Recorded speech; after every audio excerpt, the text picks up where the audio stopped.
He stood there, in a sharp black suit, rain dripping from his hair, staring at the small sewing shop across the street. Inside, a woman bent over her sewing machine, two children laughing beside her. His lips trembled as he whispered, "Those area broken bar my children." Viewers, this is not just a story about love and loss, it's about faith, sacrifice, and how fate always finds its way back. If this story touches your heart, make sure to hit the like button, subscribe, and stay until the end, because what happens next will leave you speechless.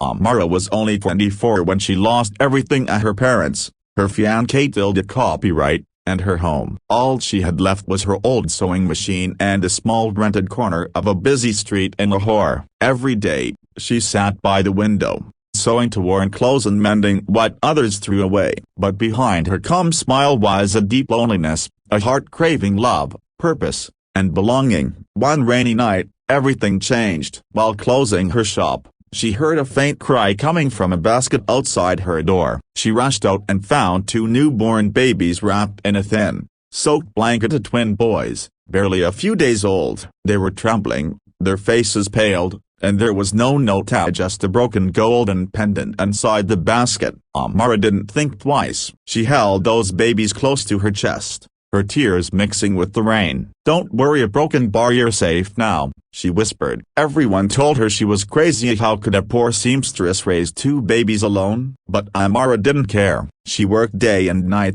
taking extra stitching work, skipping meals so the twins could have milk. She named them Ayan and Daram. Her small room became a home, filled with their laughter, tiny handprints on her sewing table, and lullabies echoing into the night. Years passed. The twins grew up healthy, kind, and full of dreams. Amara taught them honesty, hard work, and compassion. They often helped her deliver clothes to rich clients, and though she never complained, her eyes often looked tired, her fingers covered in tiny scars from endless stitching. Yet, every night before bed, she'd look at the pendant and whisper, "One day a broken bar, I'll find where you came from." One afternoon, while delivering a wedding gown, little Aram wandered into the mansion's library. There, on the table, lay a framed picture of a man who looked exactly like his brother, Ayan. The same eyes, the same smile. The butler hurried over, asking, "What are you doing here, young man?" Aram pointed to the photo. "He looks like us." The butler froze. "That's Mr. Sayan Malik, a broken bar, the CEO of Malik Industries." When Amara heard the name,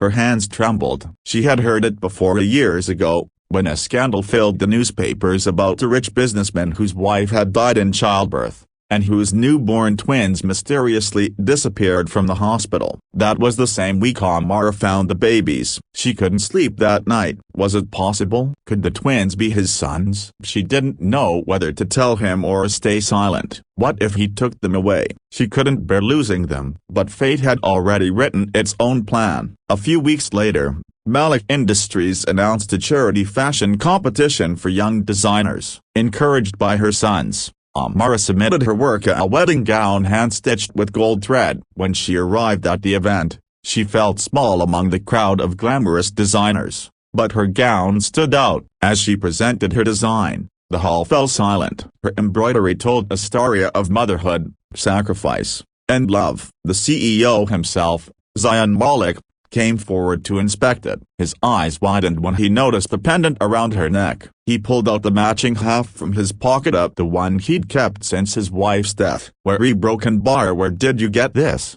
he asked, his voice shaking. Amara froze. Her throat dried. "It was with two babies I found years ago," she whispered. Zayan's breath hitched. "Tuzi, a broken bar, those babies were mine." The hall erupted in gasps. The twins, now teenagers, stood behind Amara, confused but frightened by the tension. Zayan looked at Thema, his eyes filling with tears. "My son's a broken bar," he said, stepping closer. But before he could speak another word, Amara fell to her knees, crying, "Please don't take them away from me. They're all I have." Zayan bent down, his own eyes wet. "You don't understand, a broken bar. You gave me back my life. For years, I searched for them. But now, seeing how you raised them, I see God's plan was bigger than mine. You didn't just save Amy, you saved me too." From that day forward, everything changed. Zion insisted Amara and the twins move into his home not as guests, but as family. Amara refused at first,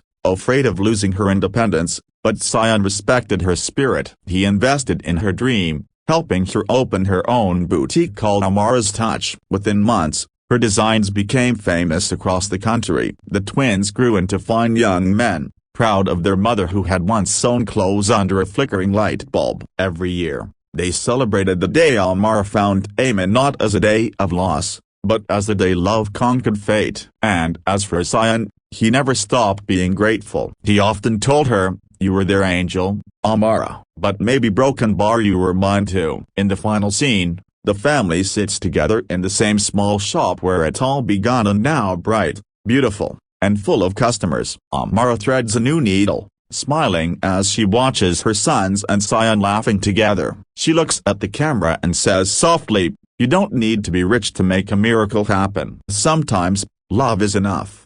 At the end closing narration, if this story touched your heart, don't forget to like this video, subscribe to the channel, and share it with someone who believes in second chances. Because sometimes as a broken bar, the people who have the least to give, end up giving the most love. A currency I diaresis sedilla.